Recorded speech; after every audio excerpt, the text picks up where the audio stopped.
आज भाईचारे के इस जहर ने हम सबको खत्म करके रख दिया है। आप यदि सोचते हैं कि अभी तो ये बांग्लादेश में हो रहा है और भारत में ऐसा नहीं होगा, हम सब सुरक्षित हैं, तो ये आप सबका भ्रम है। बांग्लादेश कभी भारत का हिस्सा हुआ करता था। 1971 में जब बांग्लादेश में भुखमरी हुई, जब बांग्लादेश भारत से अलग हुआ, वहां पर रोटी नहीं थी, मुसलमान वहां के दो दो रोटी के लिए मोहताज हो रहे थे। तो ढाका में जो इस्कॉन मंदिर था, वहां के पुजारियों ने, इस्कॉन के लोगों ने न्यूयॉर्क में अपने कार्यक्रम करके कई लाख मिलियन डॉलर रुपया इकट्ठा किया और वहां बांग्लादेश में लाकर के मुस्लिम जो वहां के वासी थे उनको खाना खिलाया। लेकिन जब विद्रोह हुआ तो सबसे पहले इस्कॉन मंदिर को टारगेट बनाया गया और जगन्नाथ की मूर्तियों में आग लगा दी गई, मंदिरों में आग लगा दी गई, सारे पुजारियों को, सारे इस्कॉन के लोगों को जला करके जिंदा राख कर दिया गया। बांग्लादेश में जितने भी वो दंगाई थे आए और देखा कि ये हिंदू है, इसीलिए उनकी दुकानों में, उनके घरों में, उनके आशियानों में आग लगा दी गई। और हमको ऐसा लगता है कि हमारे भाई हैं। गाय को काट करके रोटी के साथ खाने वाले और गाय को अपने घर में बनी पहली रोटी देने वाले कभी भी भाई नहीं हो सकते, कभी भाई नहीं हो सकते। इसलिए ये झूठी दोस्ती और झूठा भाईचारा छोड़िए। यदि ये झूठा भाईचारा हमने नहीं छोड़ा तो भाई हमको चारा बना करके खा जाएगा और हमको पता भी नहीं चलेगा।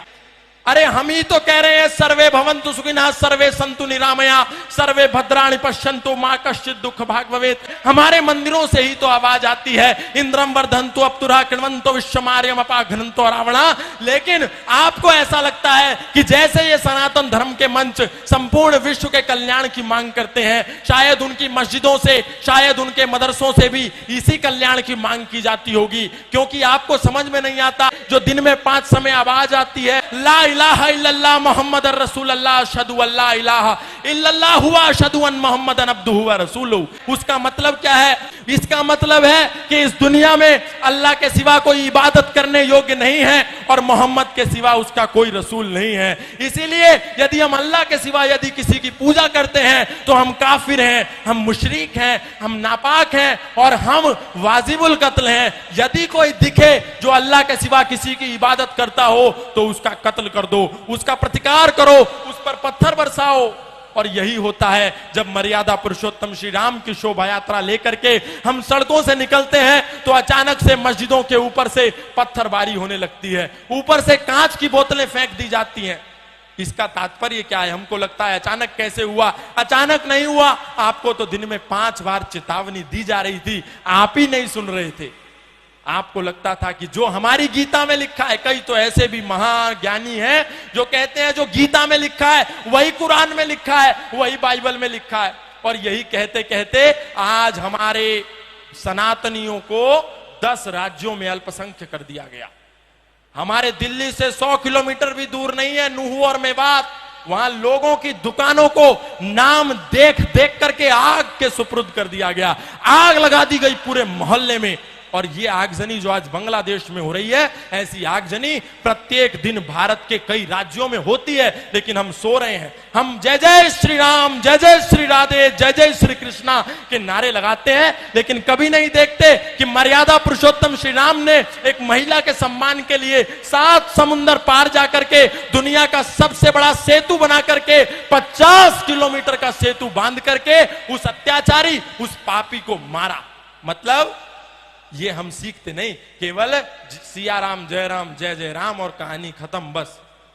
हमको इतने में ही शॉर्टकट रास्ते में मोक्ष चाहिए। हम ये नहीं कहते कि हम किसी का प्रतिकार करें, हम ये भी नहीं कहते हम किसी से हिंसक हो जाएं, लेकिन हम ये कहते हैं हम किसी पर अटैक ना करें तो कम से कम अपने पास डिफेंस का साधन रखें। सनातन धर्म कभी भी पहले अटैक के लिए नहीं कहता, लेकिन सनातन धर्म आत्मरक्षा की बात करता है, डिफेंस की बात करता है। अग्रतश्चतुरः वेदा पृष्ठतः सस्रम धनु इदम ब्रह्मम इदम शस्त्रम शापादपि शरादपि शस्त्रेण रक्षति ही राष्ट्र शास्त्र चर्चा प्रवर्तते। विश्वामित्रादि ऋषियों के यज्ञ हवन भी तभी सफल होते हैं जब पहरे पर स्वयं धनुर्धर राम खड़े होते हैं। यदि हमारे पास शस्त्र और शास्त्र नहीं होगा तो हमारा कल्याण 10 सालों में हो जाएगा, ये आप मान करके चलिए। आज सनातनियों ने अपने शस्त्रों को भी कोने में फेंक दिया और शास्त्रों में भी दूर हो गए, बोले बस इनको तो लाल कपड़े में रखना नहीं। राम वही जो मर्यादाओं की परिभाषा बने रहे, राम वही जो भारत भू की अंतिम आशा बने रहे। अरे जिसने राजमहल के वैभव को सन्यासी बना दिया, जिसने खुद को राजा से हंसकर वनवासी बना दिया, माना उसकी जन्मभूमि मुद्दे पर हर काम जरूरी है, मगर अयोध्या से पहले हर दिल में राम जरूरी है, मगर अयोध्या से पहले। इसलिए संकल्प लेकर के कहिए कि आज के बाद हम जातिवाद नहीं करेंगे।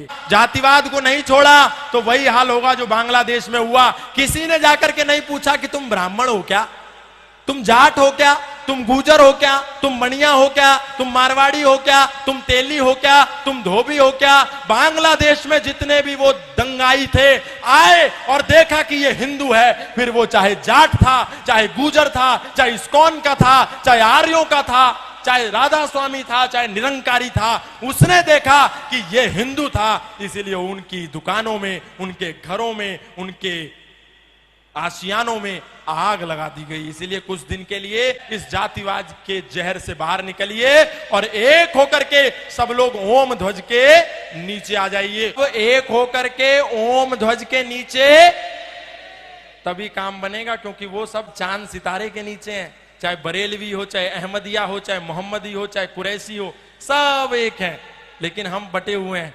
ये छोड़िए, हम सब अभी एक हो जावें। बोले भारत माता की, भारत माता की, धर्म की, अधर्म का, प्राणियों में, विश्व का